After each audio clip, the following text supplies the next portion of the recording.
अस्सलाम वालेकुम फ्रेंड्स, अगर आप white head and black head की वजह से परेशान हैं तो ये रेमेडी आपके लिए है। आप जानते हैं जब हम अपने फेस को क्लीन नहीं करते तो हमारे फेस पर white head and black head बनना स्टार्ट हो जाते हैं।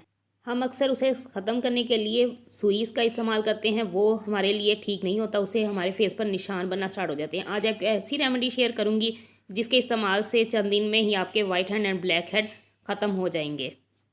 आपकी स्किन बहुत ही अच्छे तरीके से सॉफ्ट एंड क्लियर हो जाएगी।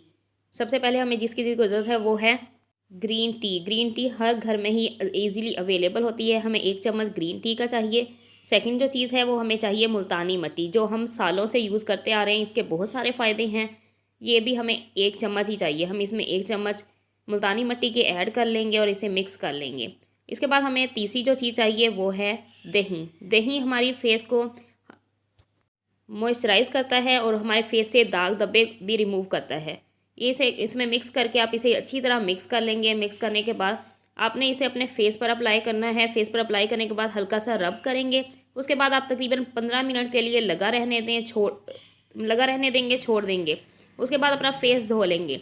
इसके चंद दिन के इस्तेमाल से आपके फेस से दाग धब्बे भी ख़त्म होना स्टार्ट हो जाएंगे। अगर आपके फेस पर एक्नी है, ये उसके लिए भी बहुत फ़ायदेमंद है। एक्नी भी आपके फेस से रिमूव होना स्टार्ट हो जाएगी। आपके फेस से white hand and black hand भी रिमूव हो जाएंगे। आपकी स्किन को इम्प्रूव करेगा। ओपन पोर्स भी ख़त्म हो जाएंगे। आपकी स्किन के अंदर जो डेड स्किन है वो भी ख़त्म हो जाएगी, उतरना स्टार्ट हो जाएगी। और आपका फेस चमकदार हो जाएगा और बिल्कुल साफ़ एंड नीट एंड क्लीन हो जाएगा।